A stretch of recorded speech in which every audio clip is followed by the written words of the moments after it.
So it's good to have you down anyway. I'm glad you've took the time to come talk to us. I appreciate it. Brilliant. We were scheduled to do this in March before lockdown, weren't we? And I held off because I wanted to record it in person with you. Unfortunately, lockdown and Corona didn't allow us to do that. But I'm dead interested to hear your story and your background and how you've got to Clear Futures Communities. First of all, Martin, if you just tell us what you've been doing during lockdown, because I know you've been doing like superb work in the community. Yeah, cheers, Dave. First, just like to say, thanks very much for inviting me down. I think it's quite, it's good that it's the first live one. In person, yeah. Yeah, I've been winding a few people up saying Dave will be gutted. that you chose me Yeah. as the first one. So, you've obviously got very good taste. Yeah. You valued your business moving forward. No, we've just basically, as lockdown sort of struck back in, that was March, wasn't it? Yeah. Basically, we realised pretty quickly that we weren't going to be able to get face-to-face with the normal clients that we were working with. So we just thought we're going to have to do something. I needed a project and I needed to keep busy. So we had the van and, we had quite a good following on Facebook and some of the social media platforms. So we put a post out there, like probably day 2 or 3 of the lockdown, just to say, listen, we're going to support, and we put a message out to say if anyone needed any mental health support, low-level mental health, or needed like a bit of motivational stuff or a bit of coaching, we were there for them, and we were just going to run it remotely and over the phone. So we started getting a few referrals for that, but we also said, listen, a lot of the food banks are struggling because they normally rely on donations from supermarkets. Yeah. But the supermarkets, as you know, couldn't get the food on the shelves quick enough.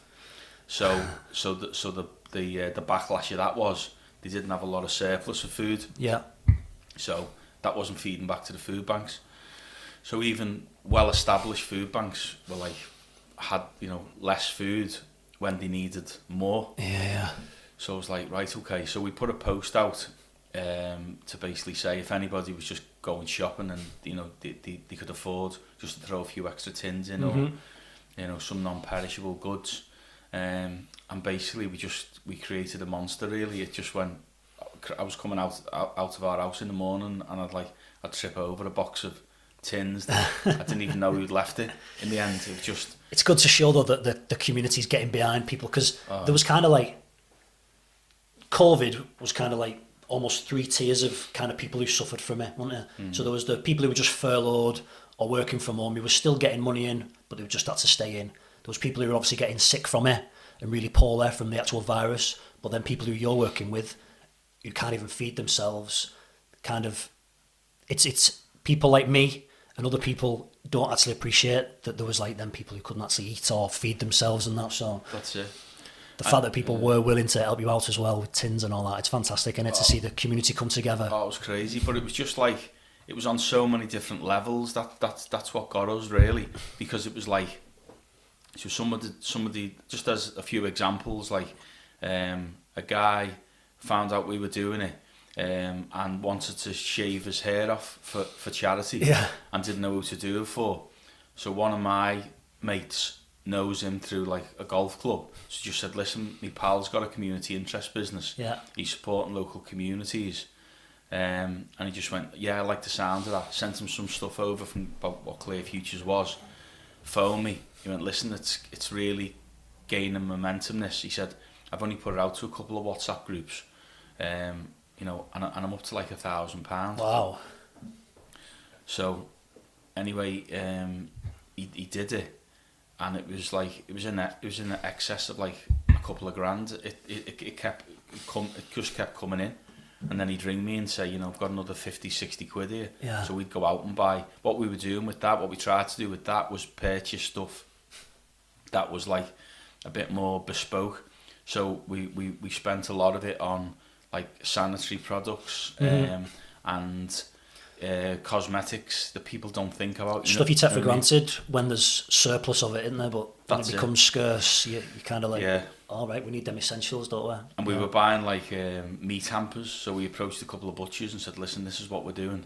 And they were giving us giving it to us for like just over cost. Mm-hmm. So, because it's okay, it's great with the non-perishable stuff, taking people tins of beans, or taking them, like, we got loads of jars of like curry sauce donated and pasta, but it's no good if you've got no chicken to go in it, Yeah. or no beef to go in it. Yeah. So we thought, well, wouldn't it be cool if we could do fresh meat deliveries along with the tins and the jars? So that was quite good. So how many food banks were you working with then throughout the... Well, at the height of it, we were supporting 10 different locations, so right across from Liverpool, so in Liverpool city centre, working with a homeless hub there. We were supporting a food bank in Anfield. Then we worked our way up, then we were in Fazachley, Mm-hmm. Kirby, St Helens, Skelmersdale. So, because what happened was, once people found that we were doing it, they were like, well, right, our so-and-so's involved with one over here, can you help them? So then we got a company that came on and went, listen, we're a haulage firm. We don't want anybody to know that we're donating to you for, you know, security reasons. Mm-hmm. And they were just a real sort of modest family, really, but, you know, quite successful and local. So they said, you know, we get the odd pallet of food that might have a bit of damage, or it might be a wrong order. Mm-hmm. And the company where it's come from don't want it back. So you're like, what do you think? So I was like, yeah. So it was like, that was quite a pivotal phone call, because what came after that was just bonkers. Because we'd get a phone call, I'm at, we've got 2 cases of cornflakes, 2 pallets of cornflakes, and I was like, oh cool, yeah, you know, the families will love that. Yeah. And then the next day it was like, we've got 2 pallets of olives, and I was like, right, okay. Then it was, we've got a pallet of Christmas puddings, and it was just like everything else in between. So I was like, I've become infamous for introducing olives into Skem. The Mediterranean into Skem. Yeah. So, and then the other one was, which is a bit of a standing joke, was 4 pallets of pickled onions, silver skin onions, which somewhere along the line had a bit of damage, and I basically just contaminated the 10 community hubs with the smell of pickled onions, because the smell must have just soaked into the labels. So I was like, constant reminder though of the help that you've given people. Yeah. So I'm like known as the onion man. Everywhere I go, they go, no more onions, because they can't get rid of them. So I ended up, I've got a video somewhere of me and 3 volunteers on our hands and knees washing the jars of onions and drying them before we could take them to places. So I could write a book really on Was that what was the most random item? Was it the pickled onions, or? I think probably the Christmas puddings took some whacking. Bit random, because we were in, because it was May, and I was like, you know, I don't mind like a couple of spoonfuls of Christmas pudding on Christmas Day, just to keep, you know, my mother-in-law happy, because she's made it or she's bought it. But, you know, but as somebody said, if you're hungry, it's cake. Yeah. So I made 2 phone calls to 2 community centres, and they just went, yeah, bring it on, get it down here. So we were using a social club as our own food hub, really. Yeah. So we're bringing all the stuff into there, and then we were distributing it. But then obviously the club, you know, was going to reopen, so we had to sort of like wind that down. So we've been using different venues. We had a hotel that gave us some floor space. Nice. Yeah. We had another business that gave us some floor space. So we've had to be like really creative, you know, and quite you know, logistically, it's been a big operation, because obviously somebody would bring a carry bag of mixed stuff in. So what we were having to do, we were having to like coordinate that. So we had volunteers splitting it into jars and tins and cosmetics and toiletries, so we could take a variety of stuff to the individual hubs. But what came across massively was, as you touched on before, how community come together.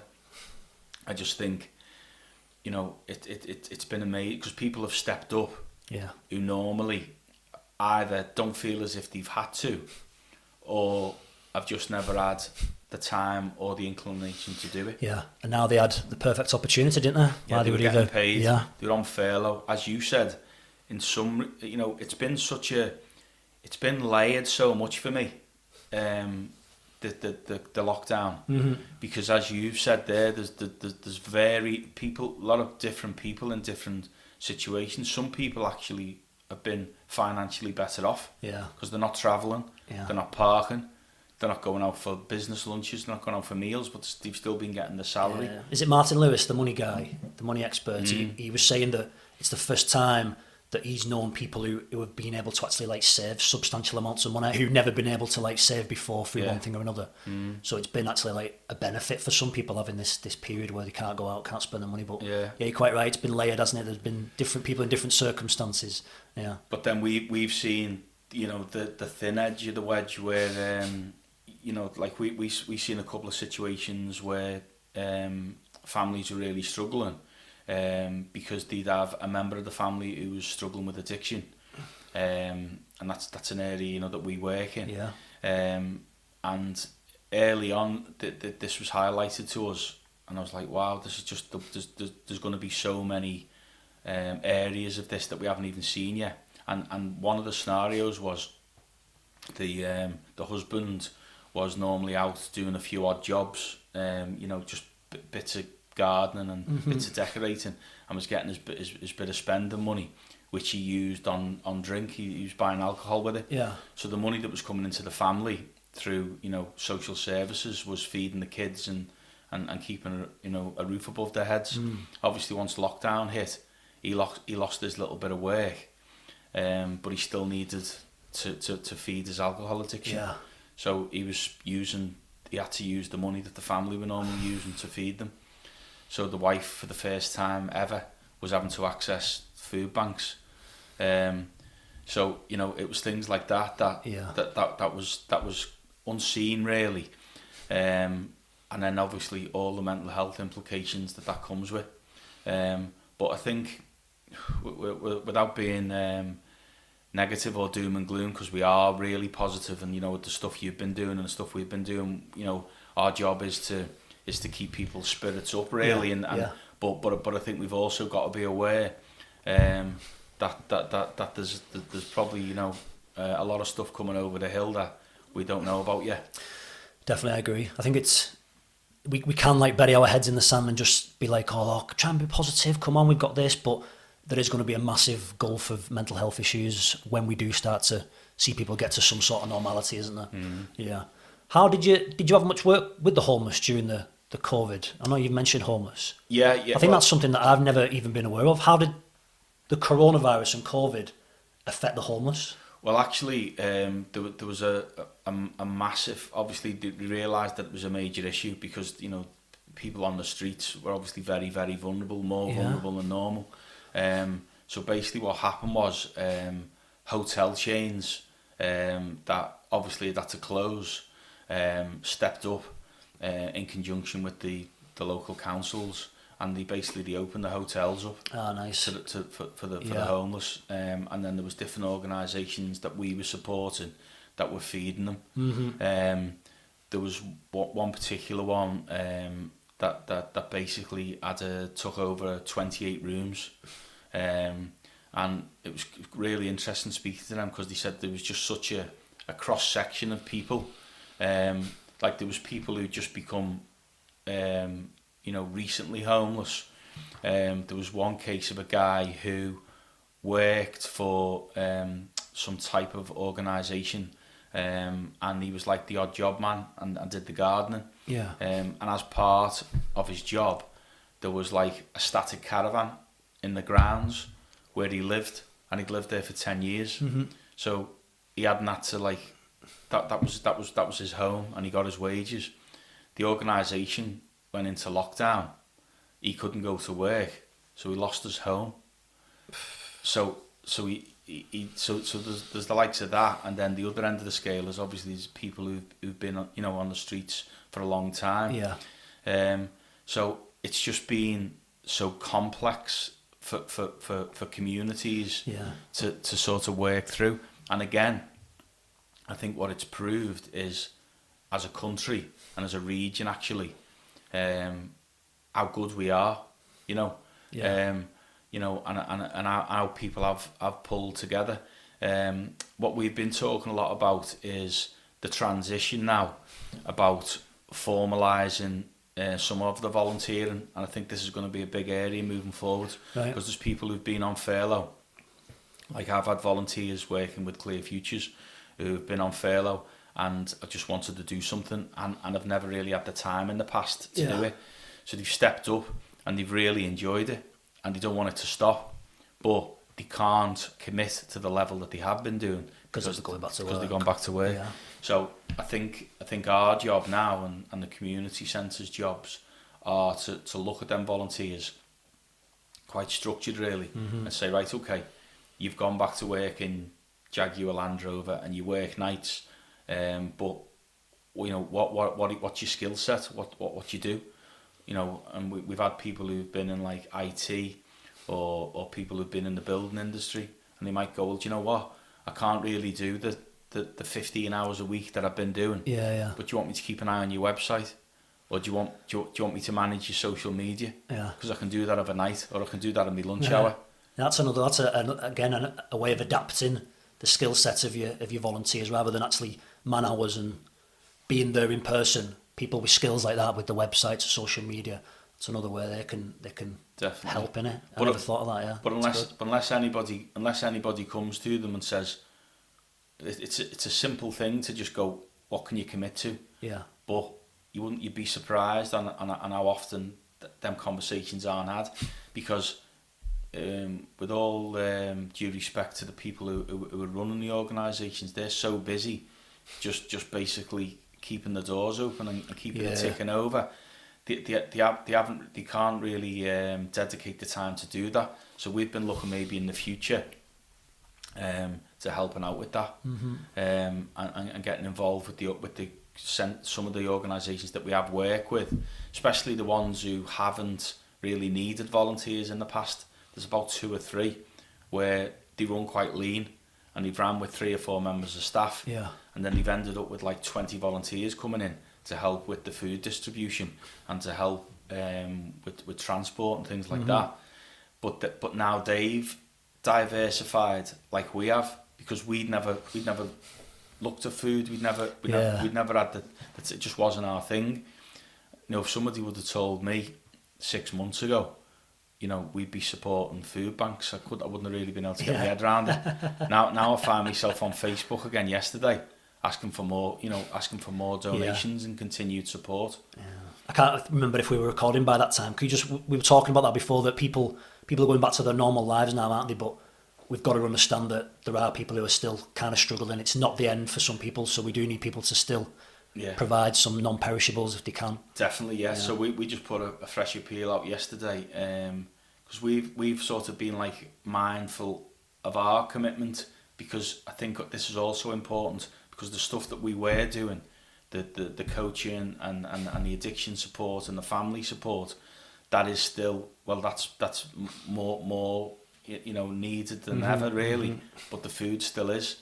So as a business, we're just adapting as well. But what we've realised is, because of some of the volunteers that we've had, it's going to allow us to continue both lots of support. So we're still doing the online stuff and the remote stuff with the coaching and the mentoring, but obviously now we're being able to get in front of people a bit more now, and community centres are slowly starting to reopen.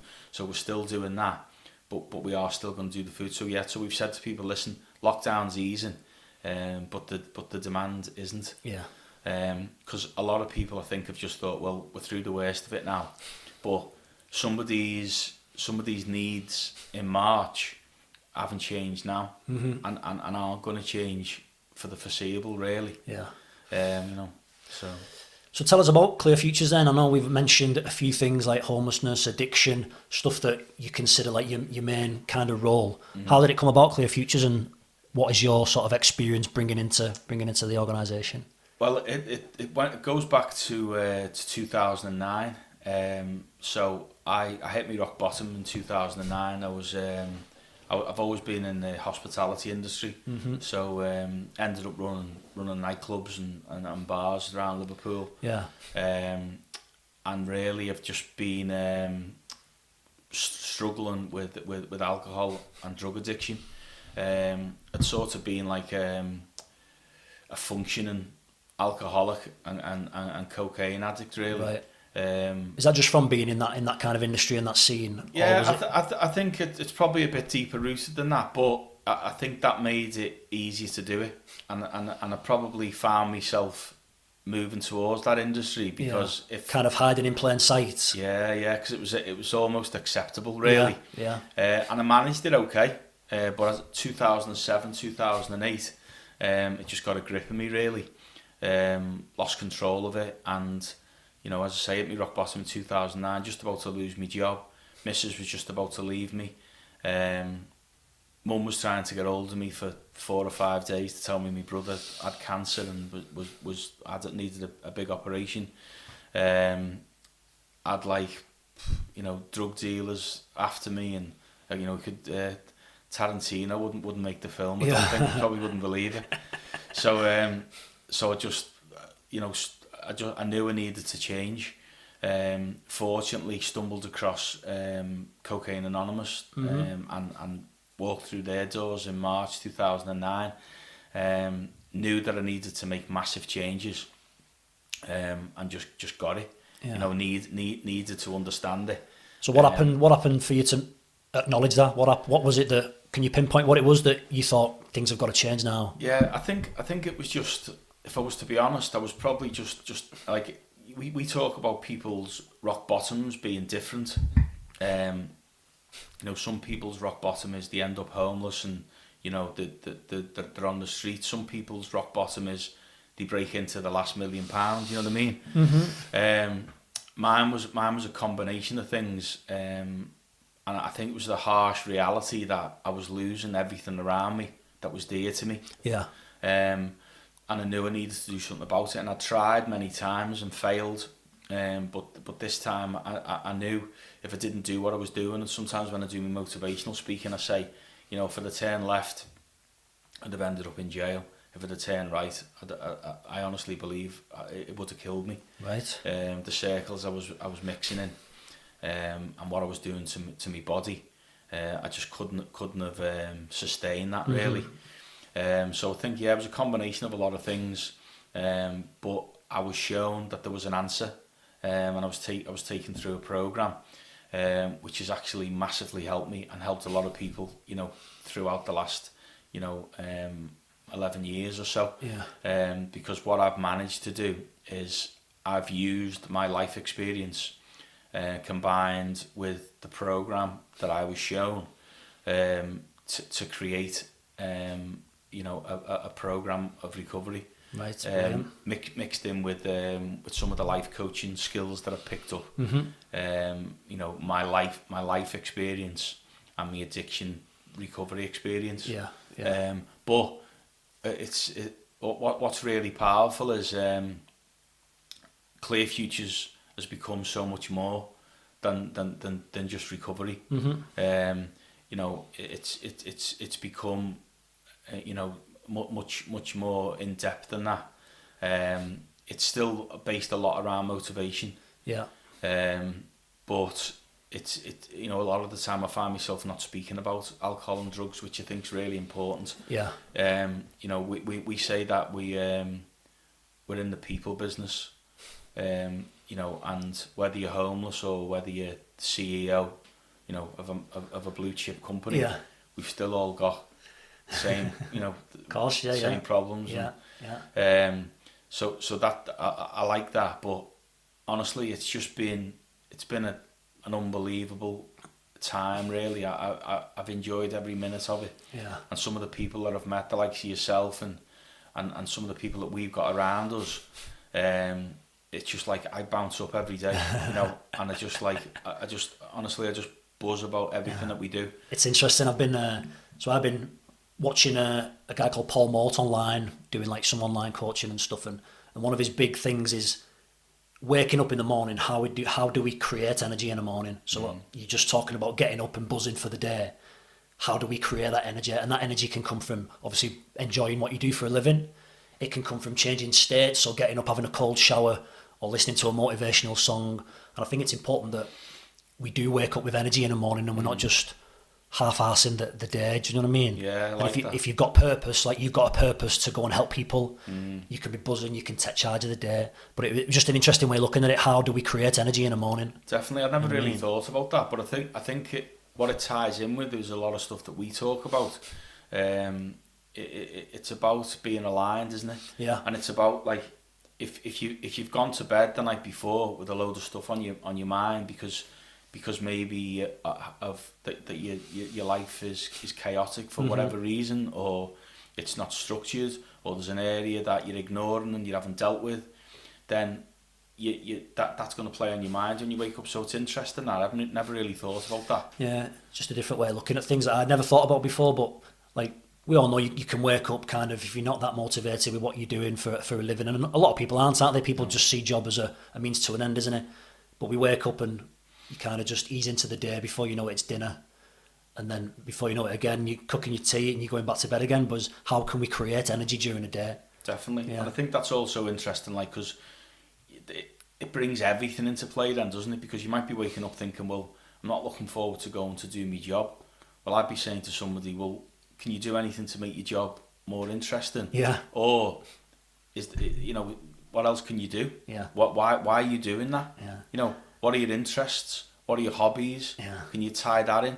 Or I love that, because it's about reframing, innit? So like, if we think of something where I've not got an opportunity to be excited about something today, well, if you can reframe that to, well, that's good, because I can put something in place that to be excited about. Definitely. Yeah. And it's like, if it really is that bad, something small is going to have a massive impact. It's actually easier for somebody like that to make changes than it is for somebody who's highly motivated. Yeah. Because I'm sure we'll have days. I have mornings where I just wake up and I just think, even though as much as I enjoy what I do, for whatever reason, just think I'm just not feeling it today. Yeah, yeah. But then it's what the important thing is being aware of that. So and again, what I've learned over the last 11 or 12 years is to understand my emotions more and understand how I feel. If I'm tired, go for a sleep. Yeah. Like, listen to your body. Yeah, definitely. Yeah. And I speak a lot to people about that, and especially people that I'm working with, that I'm coaching. Especially from an addiction point of view, your body is changing because you've had a chemical imbalance in your body because of these substances that you've been putting in. Yeah. So is that kind of the process then? Because it's something that I'm not really like familiar with, addiction issues and stuff. So when you're trying to get people into recovery and people are recovering, is that the kind of thing that you're promoting, to listen to the body more, like, and change the crux almost? Is that what we're looking at doing? A lot of it's like habituary, so habitual. So they'll go, well, I do that because that's what I do. Like I have a. You hear people say, "I love to have a cigarette after I've had a meal." That's just because that's their pattern, their habits, their routine. So other people will think, well, I go to the pub after work, I have 5 pints or I have 6 pints. Mm-hmm. So a lot of the time with people, it's breaking that cycle. But also it's about people understanding more about why they're doing what they're doing. Yeah. But what I try and do is make them understand of the damage. On the early days, I try and talk about the damage that they're doing and the effect that they're having physically and mentally on themselves. And it's difficult to sort of break that sometimes, but the rewards are amazing. Yeah. Because what you'll find is once somebody can go a day or 2 days and the experience that a tiny bit of clarity, and they go, wow, they can experience the benefit of. Yeah, and then I feel as if our job is to develop that. You go, well, listen, if you think that's good, wait till you've done this. Yeah. So it works on different levels, and sometimes we'll use different methods, obviously with different people. Some clients that I work with, it's we focus more on the negative, so them reminding themselves on where it's going to take them if they continue to do what they're doing. Yeah. Some people work better thinking about the positives. If they Yeah. do this, that's what they'll do, that's what they'll do. But they're basically just tools that we'll use to suit the individual, because you'll get a feel for what's going to work for that person. And that's interesting, isn't it? Because they talk about that when we look at motivation. People move towards pleasure or move away from pain. So if you understand how the individual, or even being aware of yourself, how you get motivated, you can use that in your life as well, can't you? If you want to do something, are you motivated by the pain of doing it so you can achieve a goal that way, or you're motivated by moving towards the result and the pleasure of it? Definitely. Yeah. And you know, when we work through, we have a program called Addition, Not Addiction. So that's a mix of life coaching, really, and mentoring with a recovery thread going through it. And we've had some really good results from that. And again, that's just making people aware of what damage they've been doing to the people around them, to themselves. Yeah. You know, how sort of destructive their actions have been, and basically the rewards that are there waiting for them, and the changes that are there waiting for them. But again, you know, it's not just about addiction. That can just be, you know, people who are just, you know, need motivating, and need change. So that's why I really like that program, because it can basically, you can speak to anybody about that. Yeah. Because most people would like to change something, or if not change, like, because we've worked with some real high achieving, motivated people, and then I flip it then and say, well, you know, can you be better? You know, I'm sure you've come across that you know, with in martial art and in sport, where you can go, well, you know, you're at the top of your game. You know, like I was speaking to somebody about, like, you know, football teams or rugby teams that are flying. You know, we're in quite a fortunate area at the moment with Saints and with Liverpool. Yeah. And you know that we touch on that a lot, but you know, be able to go to them, well, that's fine, but what else have you got? What's the next percent? Yeah. You know, so that's what blows my mind, because you know, one day we can be talking with somebody who needs to make them wholesale changes like I did, but then in the afternoon or the day after, we might be talking to somebody who's from the outside looking in, you know, has got it sussed, you know, but just go, well, what else is there? And normally when you scratch beneath the surface, even them top performers will have something if they're open and honest enough. Yeah, definitely. It's kind of when you look at all our aspects of our life, like financial, social, emotional, physical, all that balance of all them aspects, there's always something that's maybe out of line with the rest of them, isn't there? Definitely. We can always work on improving our relationships more with our family, or maybe our physical health, or the social aspect, or the financial. Yeah. I like that, people, trying to find the balance in. Yeah, people will have different priorities, won't they? You know, so like, you know, the £200,000 a week that the Premier League footballers on is probably of no interest to another person, because they're not. Yeah. They don't need that. They're not driven by that. And they don't really value that. Yeah. And everybody's completely different, and I think that's what's so interesting about what we do. Definitely. Because, you know, it's funny you mentioned values there, because I was reading a book. I'm reading a book currently, actually, and it's called The Values Factor. And people, when you say about what are your values, and people just throw out like, oh, honesty, integrity, well, they're not really your values. They're just general things that you should be living up to anyway, really. Whereas your values are always identified by your behaviours. So, for example, someone who gets up in the morning and makes the bed, they value like tidiness and making the bed in the morning.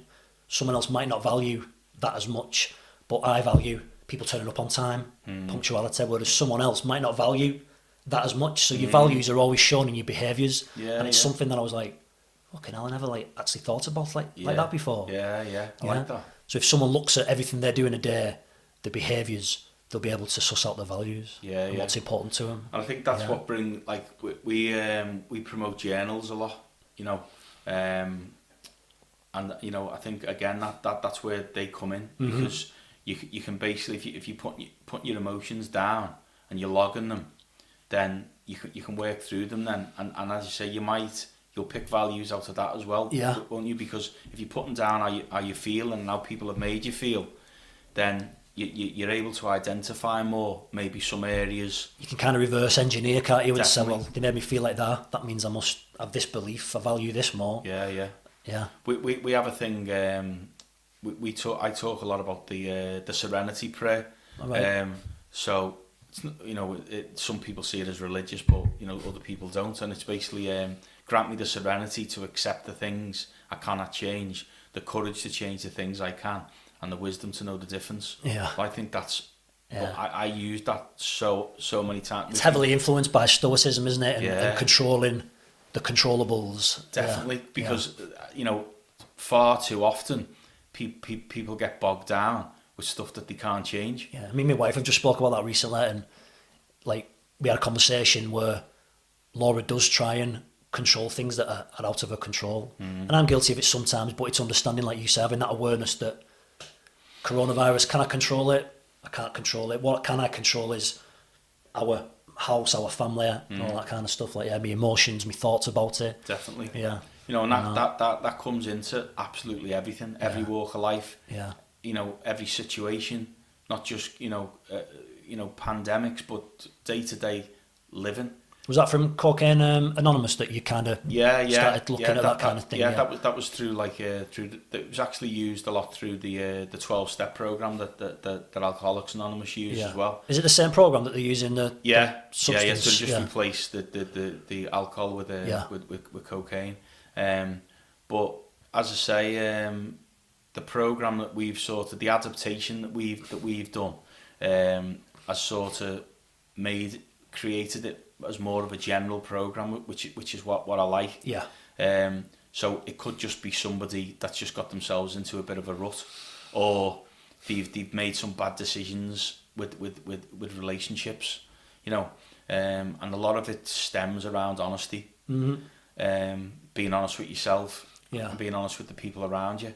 And I think if you can use that as a basis, and try and live your life as honestly as you can, then other good stuff tends to follow. Yeah. And we talk about progression, not perfection. So I say that some days I'm just a nightmare. You know what I mean? I've just if I'm tired, you don't want to be around me really. But I understand that, and I know that. So sometimes I'll say to my missus or to my daughters, "Well, I'm so sorry. I'm a bit on one this afternoon. I've got a lot on my head. I'm a bit tired. I'm sorry if I snapped at you then." Yeah. And then you can deal with it. But quite often people don't do that. And you hear the old sayings like don't go to sleep on an argument and things like that. But I think having that level of honesty across your life, or a greater percentage of honesty. Yeah, definitely. Because I have people talk about yin and yang, and and it's like a little bit of bad, a lot of good, a lot of good and a little bit of bad. Yeah. So you're not striving for perfection, because we've all got little areas where we exactly, go. Yeah. But if you're aware of that, I think that's huge. Yeah, definitely. You could use the analogy that if you're trying to make a grand, but you only make 900 quid, are you going to be gutted because you've not actually made a grand, or you've made 900 quid? It's still That's it. Definitely. Yeah. So I think there's all that side of it as well, but it's just I could probably sit here but your missus will be coming home from work and we'll still she'll be like, you started at 9 this morning. I'll end up with a beard like yours. This was long during I went through lockdown with a stage of not growing it, not shaving it, and it got too much. I thought I could handle having a full manly beard, but nah. Not having it. Nah, trim it. So talk to us about falconry. Right, okay. Because that's really interesting. That's something I'm fascinated in. Yeah. I've got a little bit of experience where I work in Lee. We used eagle owls and birds of prey to teach kids sort of the responsibility of looking after themselves and being responsible for something other than themselves. Brilliant, but tell us your experience in falconry. Well, basically, so as I said earlier, in 2009 hit me rock bottom. I was fortunate enough to get a couple of months sobriety under my belt, and then I just got all this new energy that I didn't know I had. Started walking everywhere. So I was said to me, we're lucky we live out in the sticks a little bit. So I was walking through woods and walking down country lanes. So I said, listen, a guy walking on his own through the woods is probably going to get the police phoned. Yeah. A fella walking through the woods with a dog is a fella just taking his dog for a walk. So we went to the That's mad, that, isn't it? How we have that perception. Yeah. Someone on their own walking down Sankey Valley, and I'm like, where's he going? He's on his Todd. What's he up to? So probably, yeah. But put a dog in his hand, and it's like, oh yeah, nice. And I've always been interested in animals. I've always loved animals, and I've always been obsessed with wildlife. So we went to the animal rescue, and we rescued the dog. I thought it was quite amusing. I called him Charlie, because obviously the cocaine. Yeah. So I had this Welsh collie, which I had, and then my addictive personality kicked in, and then we got another one, and then we got another one. So we ended up with 3 dogs.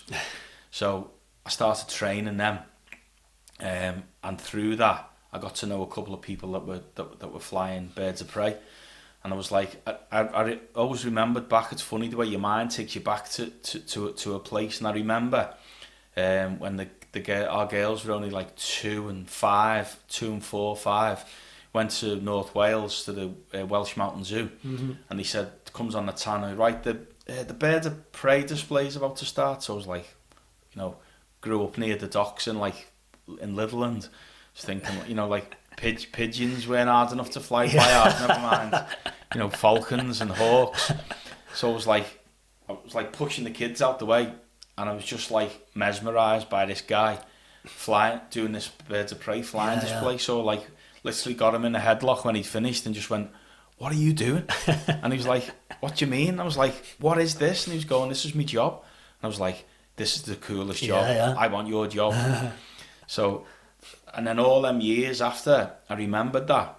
So with obviously the benefit of the internet, I started researching falconry, and I taught myself falconry basically. Yeah. Joined the British Falconers Club, which fortunately only met a few miles away from where I live. Started going there, and thought, wow. And then I realised,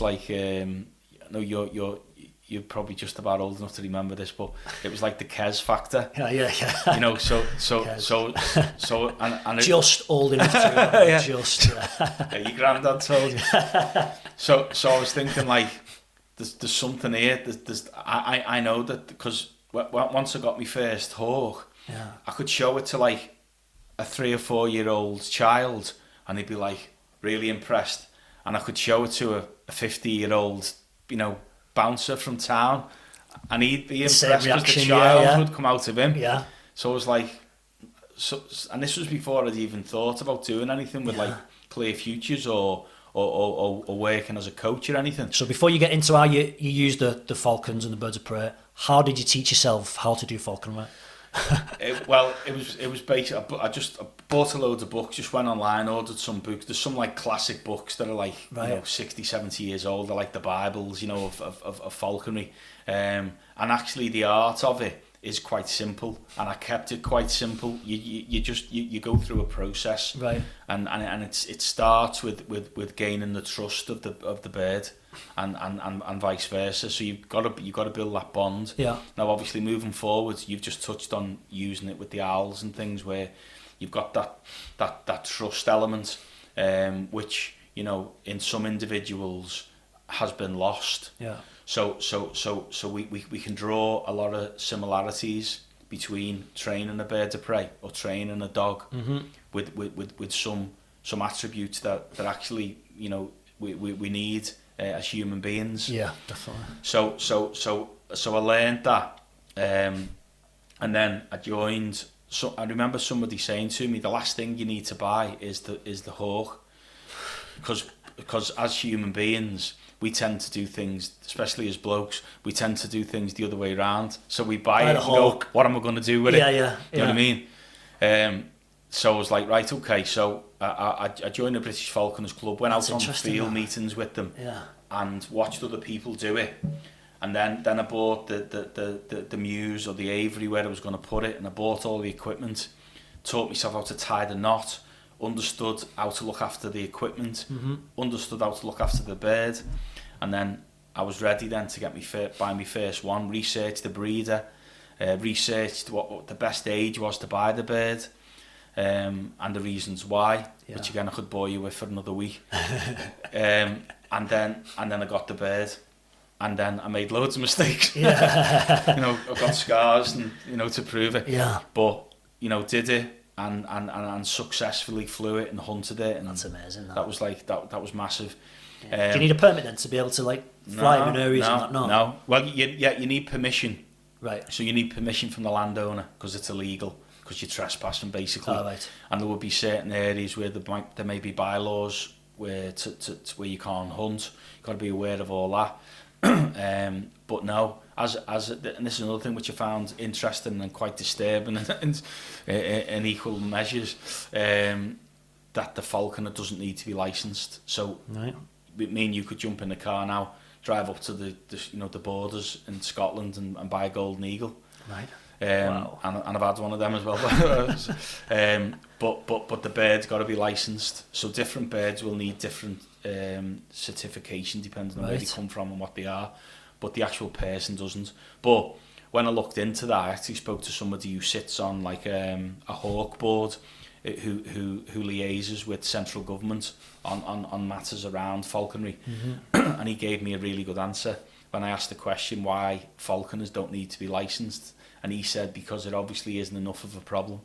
Yeah. So that I like that, because that meant that people are doing it correctly, aren't they? People are following the rules and yeah, researching it like yourself. Yeah. The vast majority are doing what I did, yeah, and getting it right. So that was good. So so I taught myself that, but I realised early on that there was something in it, and I got into it, if I was to be honest, more to be able to use it as a tool to engage people, because even though I was obsessed with falconry, I was equally obsessed with how it made people feel. Yeah, like you used the example before of the child and the bouncer. They all have the same reaction when it comes to like seeing a golden eagle or a falcon or whatever like that. So I knew early on that it was going to be a good way of engaging people, and then all I've done is I've just developed that. Yeah. So we've included that in Clear Futures, and it's a big part of Clear Futures, even though it's probably only a small percentage now of delivery. Yeah. It is a big part for me, because it's a big part of my journey, really. Yeah, of course. What was the golden eagle like? Oh, she was amazing. I still see her. I'm still in touch with her, because again, I could go on about this for ages, but I built a bird of prey. I created a bird of prey centre from scratch, and I built it up as a community venture, and I had volunteers running it with me. This was before Clear Futures. Yeah. And I've 3 years ago I relocated it to another community venture, and the two volunteers that I trained as falconers, I negotiated jobs for them. Yeah, nice. So I moved my stock of birds to another place, relocated it, and I've basically let them run with it. So I'm still in touch with them. Yeah. But Eva was a golden eagle crossed with a steppe eagle, but she was just amazing. You know, like 6 foot wingspan.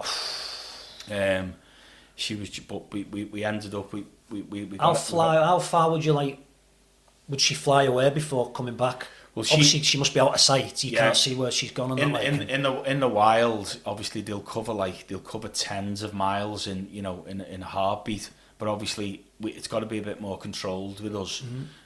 So we would train her probably over like maybe a half-mile radius, something like that, because we've got it. You know, you touched on something there. We've got to try and keep something like that in sight. Yeah. I remember an old falconer who said to me, like, if you fly in a kestrel or a barn owl and it gets loose, you phone all your mates to go and have a look for it, and you might phone the local RSPCA. If you fly in a golden eagle and it gets loose, you know, phone the police, like, you know, or the FBI, you know, because obviously if something like that gets hungry, then obviously it's like a dinosaur, in it. Basically, it's a dinosaur that's like evolved to live with us. so if that's hungry, yeah. Is that really going to tell the difference between a rabbit and somebody's cat or a baby? Yeah. You know what I mean? Jesus. So you know, that's the extreme, and it never happens. It never comes to that. It's a fantastic bird, though, isn't it? It's a beautiful animal, like. But just everything about me. And I've got probably my favourite bird of prey is the little barn owl. You know, I've scaled it right down now. So I've just got a hawk Grace that I use with the groups, and I've got my barn owl which I keep at home. Yeah. So she's just like unbelievably tame, and just like I just never get bored of picking her up. Yeah. And you know, the young children love her as well. You know, because she's just like a little teddy bear on your hand, like. So I'm just in the middle of training her to fly free at the minute. But yeah, so it's and we've delivered programs, and we've got some programs coming up as well where we're going to be working. We're going to be using them based around an animal assisted therapy model. Yeah. I have German pointers as well, so the gun dogs as well we use, and we get people to understand the bond between, you know, the human and the dog and the bird of prey, and also the bond between this one's good is the partnership between the falconer, the bird of prey, and the dog. So one of the books that I've probably read about that partnership between the three, and what they say is, and I've done this when I had a goshawk, is the three, the bird, the dog, and the human being can't be in competition with one another. So I've had it where when I'm bonding with the hawk and the dog, we all eat at the same time. Right. So when we go out hunting, I take the dog's food with me, I take the food for the hawk, and I take my pack lunch. So one's never looking at someone else eating to think I want that. Never in competition. That's amazing, that. Because sometimes what will happen is if the hawk is eating food, the dog's probably going to want it. If the dog's eating something, the hawk might want it. And it was like... So how does that work? So if you're eating your food and they're not, they're thinking... What's he doing? There's no trust with you then, because they're like, he's got food, we've not got any. That's right. So again, that's about... So again, all the stuff that we can bring in with groups. Do you know what? That just blew me head off, that, because Teamwork. you have the same thing in the military, where like there's a leadership principle that like leaders will eat last. So everyone else eats, and then the leader will eat last after everyone else has ate. So they create that where if the leader ate first, then everyone will be like, fucking hell, he's not one for the lads, is he? Do you know what I mean? He's getting his feeding first. And if something happens now, he's going to be all right. Yeah. You know what I mean? Yeah. Whereas leadership principles, like the leader will eat last. Let the men and the unit eat first. Yeah. And that creates that trust and that relationship as well. Then, definitely, like, and that respect. Yeah. No, I didn't know that. But like, there was like a real sort of powerful moment where I had a goshawk, the German pointer, and me, and we were up on a moor in Yorkshire, in the Dales, and it was just like I could just see right down the valley. It was like a real defining moment for me, really. I was on my own, and like sun was high in the sky, but it was like a crisp day, cold day, and like the birds there, you know, with its talons into a bit of raw meat. Yeah. The dog's there having its bowl of food, and I'm sat there with me flask of soup and me sandwich, and at one point, I sort of like half made eye contact with two of them. So like the bird sort of like looked up to check what the dog was doing, and the dog was looking at me, and it was just like, wow, I'm having this. Oh man, I just had a shiver down my spine then with that. I was like, wow. That's like that sticks in my head. Yeah. And I don't know about you, but I have moments, like calm moments that I keep in my head. I don't know if it's a recovery thing for me, because I speak to a lot of clients about tools, and not just about addiction, just having like positive and negative memory bank. Yeah. So if you're just about to do something that you know you probably shouldn't do, do one of two things: either remind yourself quickly where it's going to take you, or from a negative point of view, or what effect it's going to have on the people around you, or have the memory bank of thinking, if I don't do this, I'm going to be able to do this, and this, and that's going to be really cool. Yeah. So sometimes when I need a good memory, that's probably in my top 3. That's one of your anchors, like where I just go, you know, that sort of like that serene moment where nothing else mattered, nothing else was going on around me. It was just that and us. Yeah. And you know what I mean? And I was like, it's mad when we talk about like mindfulness and being present and being in the moment. that obviously for you, you were so like in tune in that moment. Then you caught their eyes just giving you that look, all feeding, all eating at the same time, not thinking about the past, not dwelling on the future. No. Just present in that moment. There, like, Yeah. But I have a similar kind of, nothing to do with dogs and golden eagles and kestrels and that, but we went walking a while ago, when I used to be in the police. We went walking down the south coast on our rest days, on our days off. And I just remember there was like a little sandy bay. We'd walked down the side of this cliff. The other two lads we were walking with had gone off a little bit. And I was just sat in this field looking at the wave, looking at the sand and the waves. And I just had a quiet moment with myself. I was in tune with my breath. And there was no other noise. There was no traffic. There was nothing. All I could hear was the waves.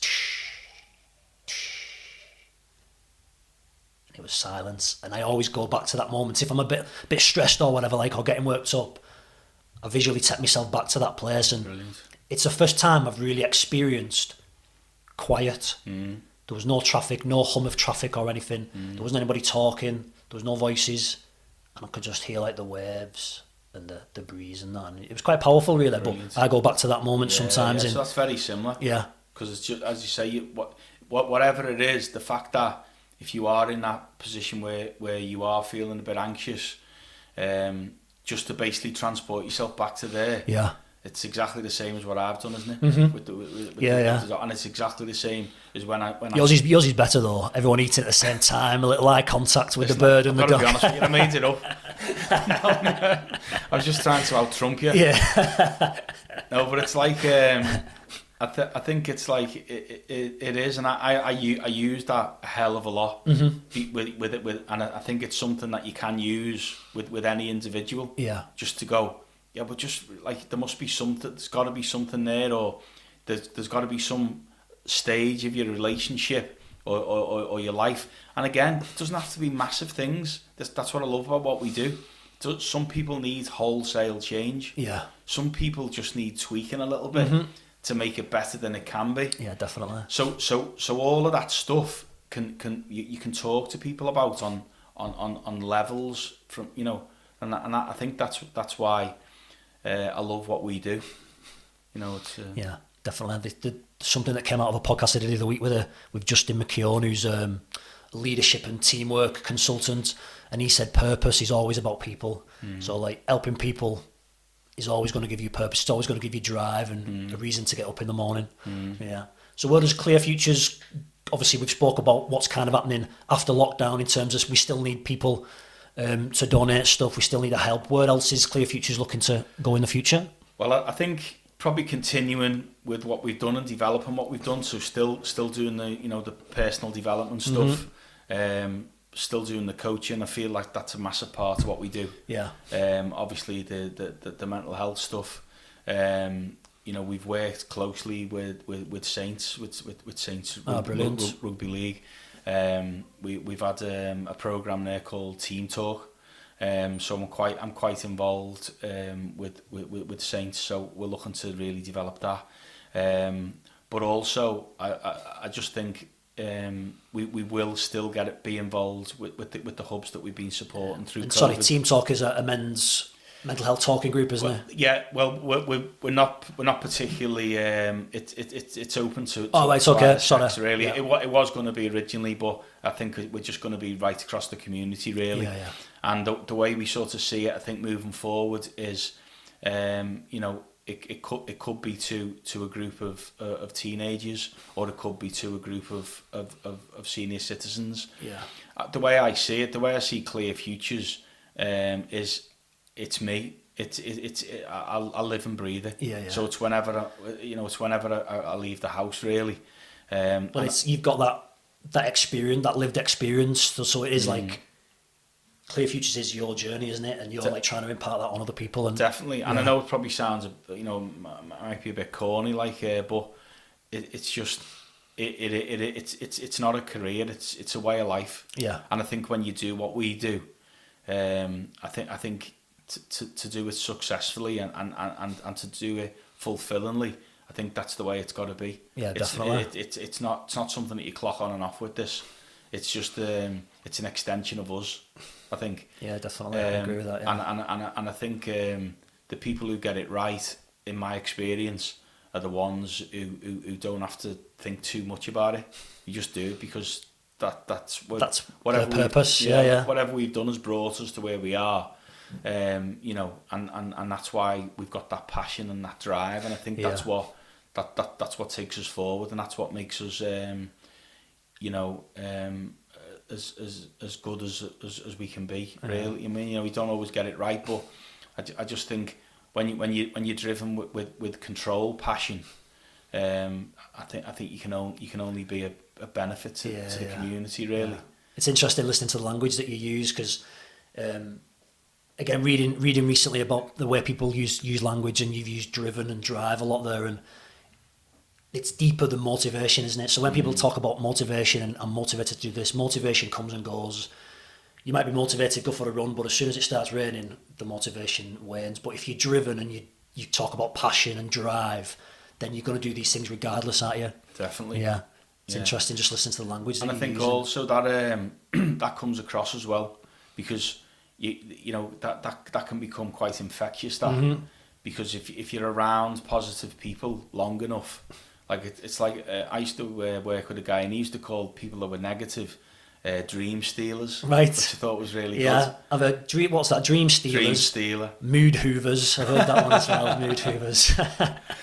But like, you know, so I just think if you can, but again, you know, going back, we won't always be like this, these really driven, motivated people, will we? Yeah, I know. But if it's like you said, if we've got these tools though that we're aware of that we can use to switch our state again, using whether it's the mindful moments of the falcon and the dog or whatever, we can have these things that we can reframe and use that to pick us back up again. That's it. And if you can share that with somebody, I think you know that's where it becomes you know, so much more beneficial than just doing it for yourself, when you can actually explain to somebody why you do it and see somebody take that on board and it enhance their lives. I think that's where we get the buzz, because it's like anything, whatever your job is, you know, if you can show somebody something and then step back and watch somebody improve on the back of that, that's a nice feeling. It doesn't matter what you do and what your job is, does it? Yeah, I know. So it's and that builds up in your what term can I use, in your cookie jar. So when you're feeling down, you can go in your cookie jar and pick out that win for you. You know what I mean? You helped such a body improve their life, feel better, and that builds on you as well, doesn't it? And then I talk about, I was speaking to someone, done a session with a lad yesterday, and we were talking about the ripple effect. I used this. I when I talk to someone about that, I go, well, you know, like if you throw a stone in and you get that ripple. I said, but when your life's chaotic and you're making bad decisions, you're throwing a boulder in, and it's creating, like, you know, massive waves which are knocking people, you know, off the surfboards. Now when you're just throwing that stone in and that ripple, and it's improving all the people around you, because it's so layered that because you're immediately, it improves your relationship with your immediate family, which changes their lives. Then that reaches out maybe to the people that they work with. Then that motivation that you've created and that good feeling, they'll go and speak to somebody else about. So and what he's finding now is his ripples are reaching further and further out, and he's hearing the things where it's improved somebody else's life who he doesn't even know, because someone who he works with knows his journey, and they've discussed it over a coffee at the lunchtime, and this fella spoke to it about his neighbour. It's massive, isn't it? It's unbelievable. Yeah. So it's and that's where the sweet spot comes, isn't it? Because in the end, you'll end up touching lives and improving lives that you don't even know you've done. Like you at your podcast, somebody will be watching that, taking motivation from that, and you'll never ever meet them. And I think with having the internet and with having these tools around us, with, you know, the stuff that you're doing, that's what blows my head. Is like, you know, somebody could be sitting listening to that the other side of the world. You know, I know, it's quite powerful when you think of it like that. Yeah, it's something I've not really thought too much into it, to be honest. But the reach in terms of the social media kind of stuff that you can produce and that is unbelievable. And if someone can listen to what we're talking about today and and it has a little change or a little effect on someone's life, then that's why we do it, isn't it? That's it, definitely. Yeah. No, just one little thing, or just something that makes them think a little bit differently. Yeah. Sometimes can be enough to make long term changes, can't it? Definitely. Yeah. Well, Martin, it's been a pleasure, and it's been great to, after March, April, May, 4 months, to finally get you sat down and to talk to you. I've enjoyed it, and well done with what you do, and I think it's amazing what you do with Incremental Gainz, and wish you all the luck in the future and look forward to working with you. Oh, nice one. So if people want to donate or volunteer or help out, where can they get in contact with you? So basically, social media, we've got quite a strong Facebook following. So just Clear Futures Communities on Facebook, or if you go on the website, you can contact me through there. So it's clearfutures.org.uk. And all the contact details are on there. Sorted. I'll put a link anyway on the bottom of the video when it's up on YouTube and that. And we're on Twitter and Instagram as well. I'm not brilliant on them, but that's one of my things. When people say, "What have you learnt in lockdown?" It was I didn't even know Instagram existed until like the middle of March. So I'm not great at it, but luckily I've got an 18 and a 21-year-old daughter who go, "What are you doing? Do this." Yeah. So so any of the social media platforms or the website will be great. Yeah, fantastic. Cheers, Martin. Thanks very much. Take care. Cheers.